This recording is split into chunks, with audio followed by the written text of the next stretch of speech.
Estimados y estimadas, les saluda nuevamente el doctor Alejandro José Gutiérrez Dávila, en esta ocasión para explicarles un tema sumamente importante, el análisis de los valores de la actual Constitución Política de la República de Guatemala.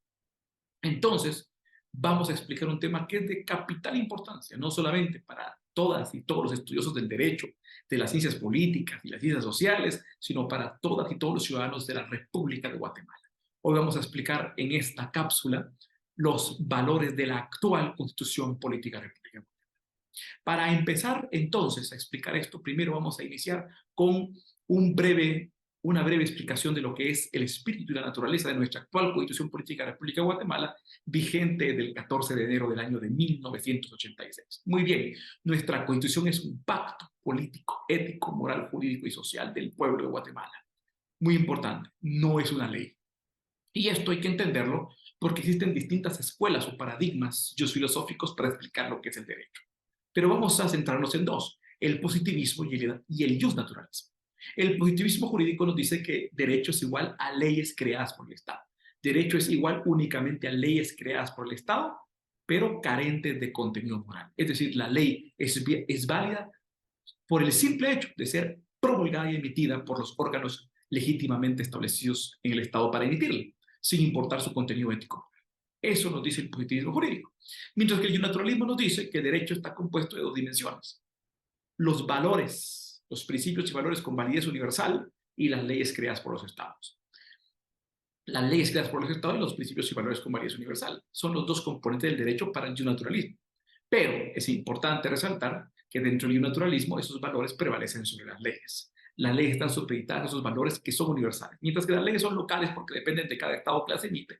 Los valores son universales. De tal cuenta que si esas leyes contradicen lo que dicen esos valores, no llegarían a ser derechos, serían nulos de pleno derecho, nulos ipso iure. De tal cuenta que para el naturalismo, entonces, derecho está compuesto de valores y leyes, y esas leyes tienen que tener una justificación moral, un contenido ético moral para poder ser verdaderamente válidas. Y para eso, entonces, tienen que desarrollar y ser congruentes y coherentes con esos principios y valores, que son naturaleza moral, son axiológicos. Ahora, muy importante entender esto. Existen distintas vertientes del naturalismo, distintas clases de derecho natural que van determinando las fuentes de esos valores. ¿De dónde vienen esos valores universales? Pues bien, hay distintas clases de derecho natural.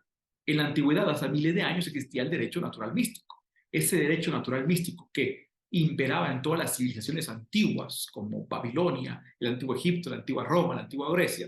Estas civilizaciones, el derecho natural místico decía que las fuentes de esos valores eran las leyes divinas. Los dioses eran fuentes místicas. Era un derecho natural místico, de tal cuenta que esos valores universales provenían de las leyes divinas, provenían de la divinidad.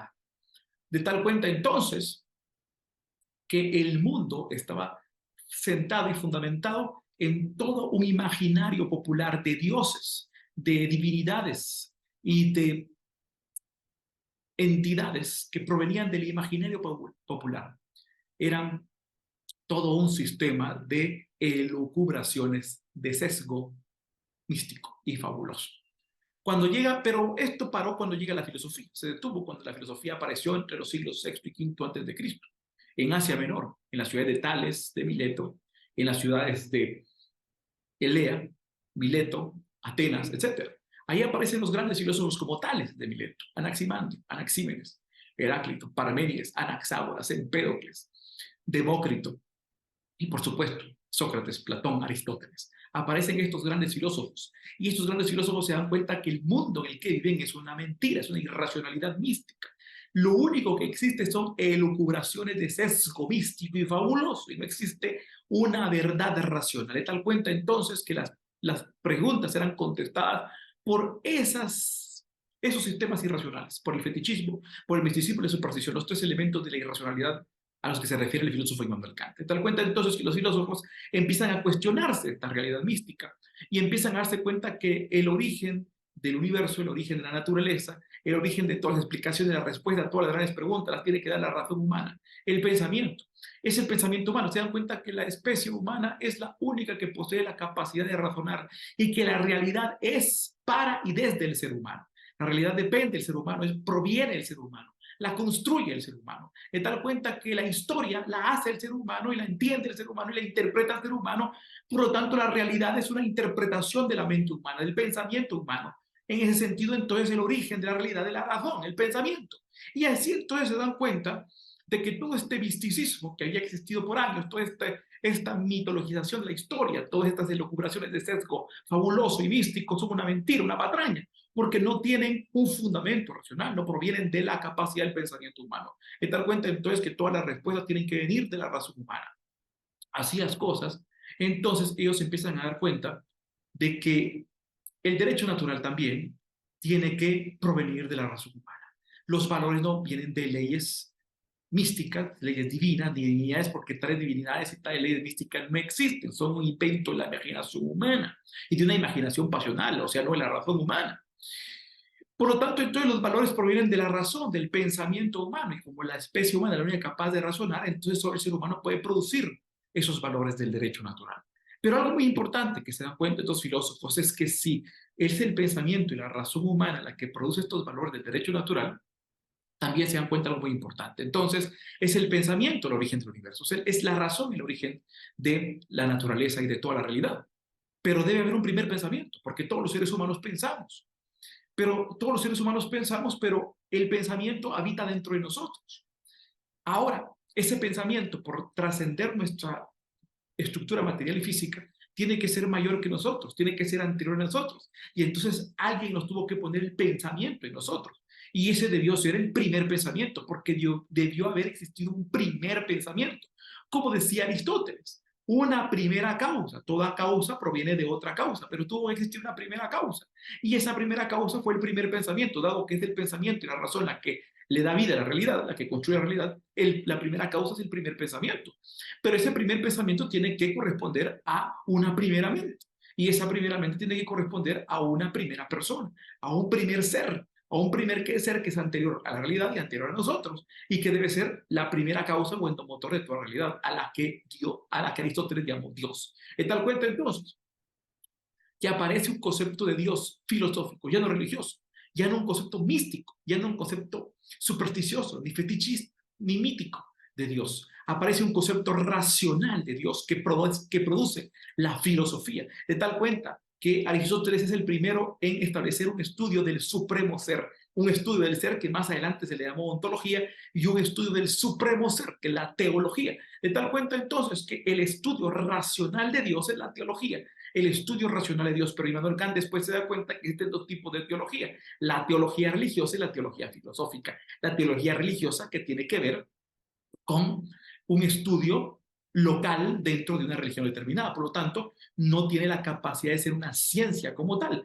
La teología religiosa no puede ser ciencia porque no es universal, porque depende de dogmas propios de una religión, de dogmas locales, de una religión local, conforme a su propia estructura dogmática, organizacional. De tal cuenta entonces que la teología religiosa no puede ser ciencia. La única que puede ser ciencia es la teología filosófica, porque nos produce un concepto filosófico universal de Dios sin depender de ninguna religión, más que explicado a través de las leyes mismas de la lógica. Dios tiene que existir porque debe ser una primera causa, es anterior al ser humano y es el primer pensamiento y es el origen de la razón. De tal cuenta entonces que estos grandes filósofos a ese primer pensamiento le llaman Dios, el logos. El primer pensamiento, el logos, Dios, el logos, que el logos significa la razón, el pensamiento. Así, el logos universal es Dios, el Dios filosófico, el Dios universal de donde se origina toda la razón humana. Ahora, si Dios es el logos, si Dios es el pensamiento, resulta que los seres humanos somos el depósito del logos, porque somos los únicos que tenemos la capacidad de pensar.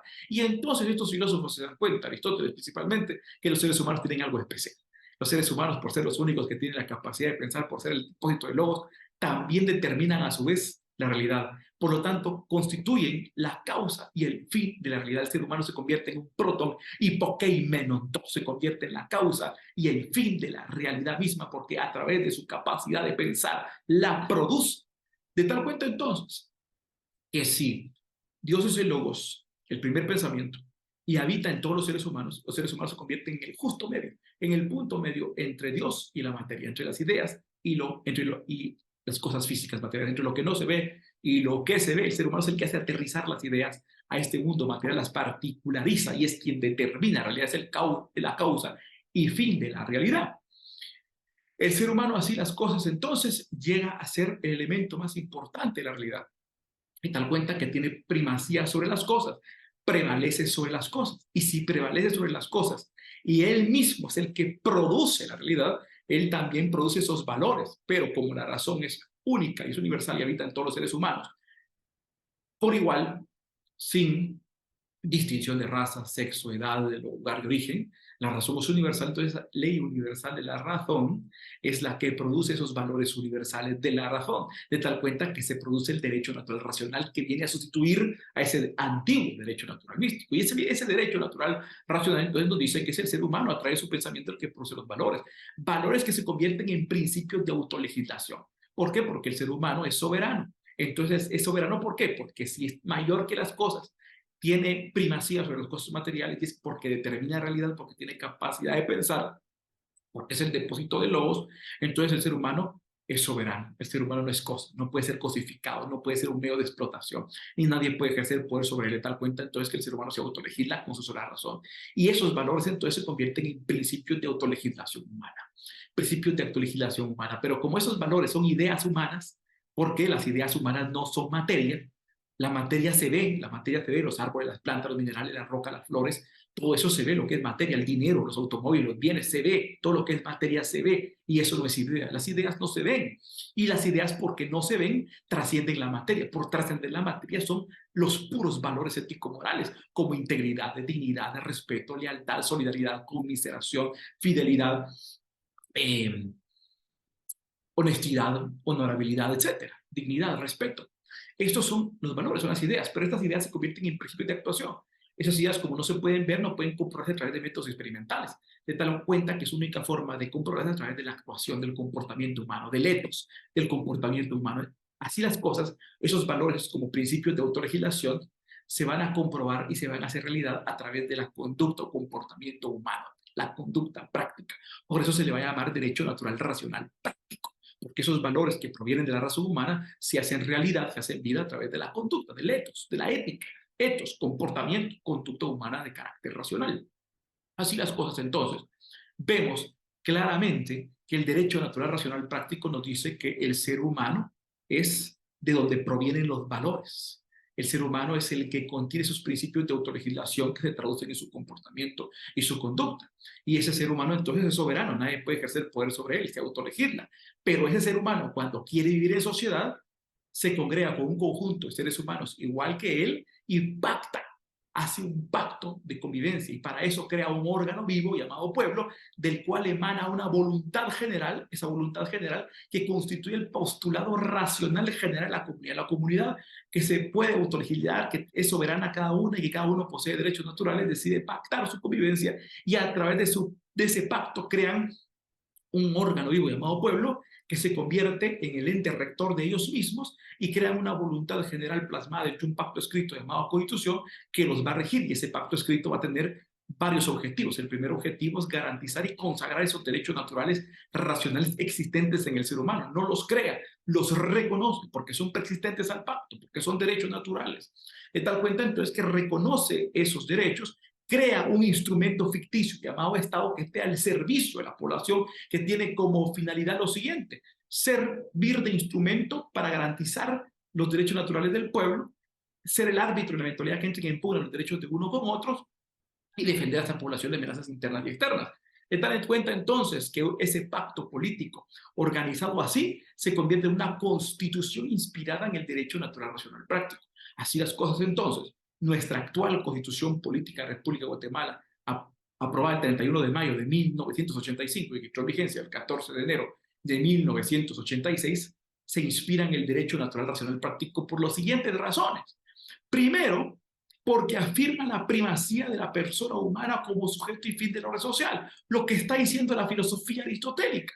Muy importante. Y en segundo lugar, porque reconoce el derecho natural inherente a la persona humana. Artículo 44 de la Constitución. Se garantizan todos los derechos inherentes a la persona humana, aunque no estén regulados por escrito. Se garantiza ese derecho natural. Pero es un derecho natural racional práctico porque la misma Constitución establece que la fuente del derecho natural no son las leyes divinas, ni los dioses de la divinidad, sino que es el mismo ser humano, porque está afirmando el mismo preámbulo la primacía de la persona humana como sujeto y fin de la orden social. El ser humano es la fuente del derecho natural. Es dar cuenta que el Estado mismo se organiza para proteger a la persona, artículo primero de la Constitución, y el Estado se convierte en un instrumento para garantizarle sus derechos a sus habitantes, derechos que ya existen, artículo 140, derechos que son inherentes a la persona humana, aunque no estén regulados por escrito, artículo 44, de tal cuenta que si las leyes o cualquier disposición, aún una disposición constitucional que disminuya, tergiversa o restringe esos derechos naturales garantizados por la Constitución, son nulos de pleno derecho, son nulos ipso iure. Así nos damos cuenta entonces que el espíritu y la naturaleza de nuestra actual Constitución Política República es la de ser una Constitución que se inspira en el derecho natural, racional, práctico, que se inspira en el derecho natural, racional, práctico. Así entonces encontramos que, sabiendo que la naturaleza y el espíritu de la actual Constitución Política de la República de Guatemala es el derecho natural, racional, práctico, ahora podemos entender los valores del preámbulo. El preámbulo de la Constitución Política inicia invocando el nombre de Dios. Luego continúa afirmando la primacía de la persona humana como sujeto y fin del orden social.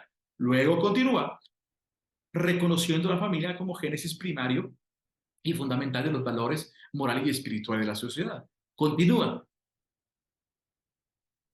reconociéndola y promocionando el bien común como el fin supremo del Estado y la consagración de los valores de seguridad, legalidad, justicia. Eso lo sigue afirmando. Reconoce la plena vigencia de los derechos humanos, recoge las tradiciones del pueblo de Guatemala y finalmente establece que se va a fundamentar en un orden institucional apegado a derecho. Esto es lo que establece el preámbulo de la Constitución Política de la República, pero primero establece invocando el nombre de Dios. Ese es el primer valor. Como hemos explicado, como se basa en el derecho natural, racional, práctico y no en el derecho natural místico, ese invocando el nombre de Dios no es un concepto místico, no es un concepto religioso, es un concepto filosófico.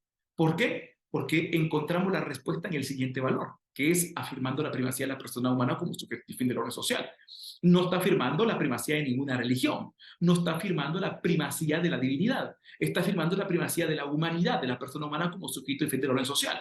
Pero la persona humana tiene esa primacía, esa supremacía, por ser el depósito del logos. De tal cuenta entonces que ese primer valor, invocando el nombre de Dios, lo que nos está diciendo es que el primer valor de la Constitución Política de la República de Guatemala es el Dios como concepto filosófico, Dios como concepto universal, Dios como concepto filosófico, como concepto aristotélico kantiano. Es decir, Dios es el origen del pensamiento y por ser el origen del pensamiento, este Dios delega en el ser humano la capacidad de autolegislarse, de autogobernarse y de autoformarse como pueblo.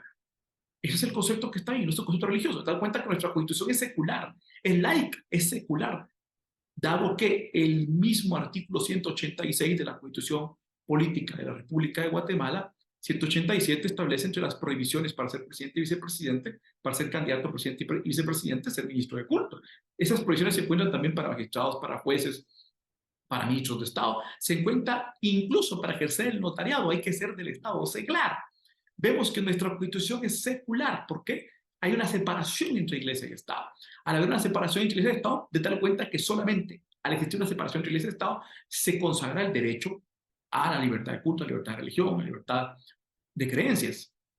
Muy importante entender entonces que el derecho natural, racional, práctico nos dice que el concepto Dios es un concepto filosófico. Lo que está diciendo es que Dios es el origen del pensamiento y es el origen del pensamiento que está depositado en la persona humana, y esa persona humana entonces que se convierte en el depósito de logos se convierte al mismo tiempo en la fuente del derecho natural. Tiene la primacía de la realidad, crea la realidad, se convierte en el sujeto cognoscente y constituyente de la realidad. Y eso se traduce en el segundo valor, afirmando la primacía de la persona humana como sujeto y fin del orden social. La persona humana es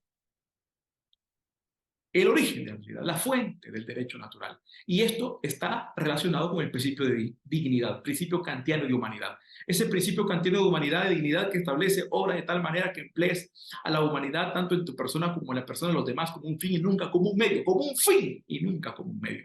Lo que nos está diciendo aquí entonces que el ser humano es un fin, que no es un medio, afirmando la primacía de la persona humana como sujeto y como fin del orden social. El ser humano no es un medio de explotación, no puede ser codificado, es un fin.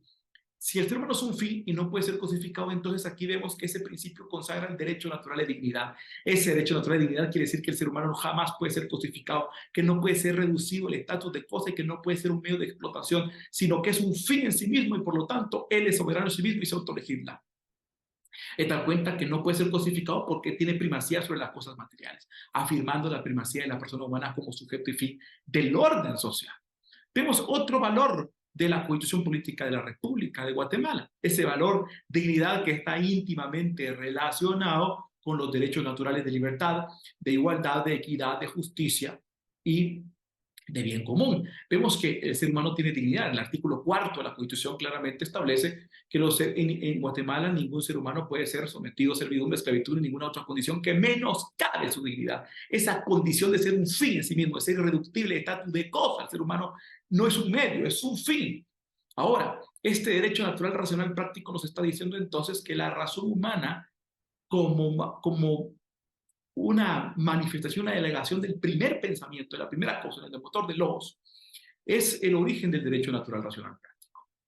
De tal cuenta entonces que solo aquello que sea justnaturalismo racional puesto en práctica puede considerarse un valor. Así encontramos otros valores derivados de la dignidad humana, como la vida. El artículo 3 de la Constitución Política de la República de Guatemala garantiza la vida humana desde su concepción. El artículo 3 de la Constitución Política de la República de Guatemala garantiza la vida humana en su concepción. ¿Por qué? Porque si la fuente de la Constitución es el derecho natural, racional, práctico, el ser humano es la fuente. Y ese ser humano se considera ser humano desde su concepción. De tal cuenta que no puede legalizarse ninguna medida que vaya en contra de eliminar la vida del ser humano desde su concepción. Artículo 3. Y vemos algo muy importante. Los primeros 9 artículos de la Constitución no son cardinales, son ordinales porque contienen el catálogo de valores axiológicos que están contenidos como espíritu en el preámbulo de la Constitución y que luego están contenidos como escala jerárquica de valores irrefutables.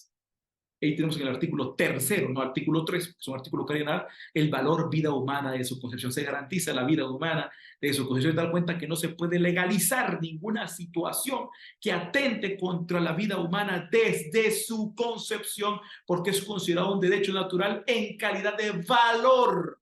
Un derecho natural en calidad de valor racional práctico emanado de la capacidad de racionalidad universal del ser humano. Luego, en el artículo 4 de la Constitución encontramos más valores.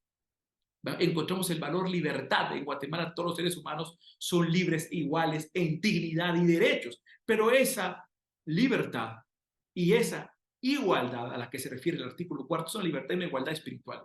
No quiere decir que seamos iguales biológicamente, materialmente, no. Significa que valemos lo mismo, tenemos el mismo valor porque el valor igualdad es una idea, no es físico, no es material. El valor de igualdad es espiritual, valemos lo mismo, tenemos el mismo valor. En Guatemala todos los seres humanos son libres e iguales en dignidad y derechos. ¿Por qué? Porque todos los seres humanos poseemos la ley universal, la razón, sin distinción de sexo, edad, raza, estatus socioeconómico, lugar de origen, etc.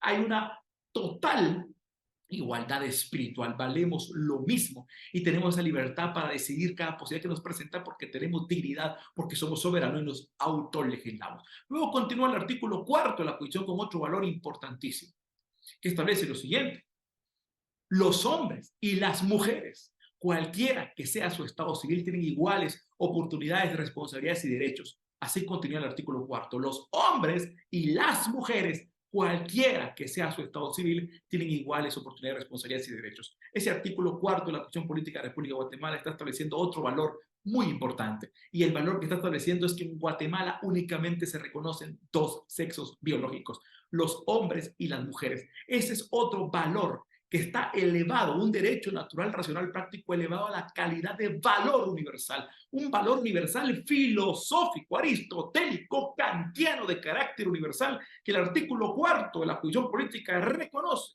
Se afirma que solamente existen dos sexos biológicos, de tal cuenta que no podría reconocerse un tercer género no binario dentro de nuestro actual orden constitucional, mientras nuestro sistema constitucional, mientras nuestra actual constitución sea o continúe siendo un pacto político, ético, moral, jurídico de carácter just naturalista, racional, práctico, de carácter de derecho natural, racional, práctico, de derecho natural, racional, práctico.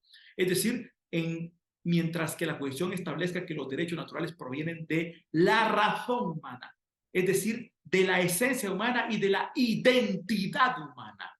Muy importante. Luego vemos otro valor muy importante, y es el valor fraternidad. Termina el artículo 4 estableciendo que en Guatemala los seres humanos deben tener conducta fraternal, es decir, el valor de fraternidad. Valores que están contenidos en la Constitución Política de la República de Guatemala. Luego regresamos al preámbulo y vemos reconociendo la familia como génesis primario y fundamental de los valores espirituales y sociales. La familia es otro valor de nuestra actual Constitución. La familia que, de acuerdo al artículo 47 de la Constitución Política de la República de Guatemala, se fundamenta en 4 principios o valores constitucionales. La base legal del matrimonio, que nuestra Constitución Política, de acuerdo al artículo 4 de la Constitución, reconoce únicamente entre hombres y mujeres, la igualdad de derechos de los cónyuges, la paternidad, responsabilidad y el derecho de los cónyuges de decidir el número y desplazamiento de los hijos. 4 principios constitucionales, artículo 47 de la Constitución Política de la República de Guatemala, reconocido como derecho natural nacional práctico, que son los principios de la familia, la familia como primera comunidad ética, como la primera comunidad ética hegeliana, como el primer otro no yo kantiano, la primera otredad, lo que produce el primer otro no yo con quien tengo que tener una actitud moral y ética. Por eso es la familia el génesis primario, no el único fuente, sino la génesis primaria, la primera fuente de los valores espirituales y morales de la sociedad. Luego tenemos reconociendo al Estado como responsable de la promoción del bien común.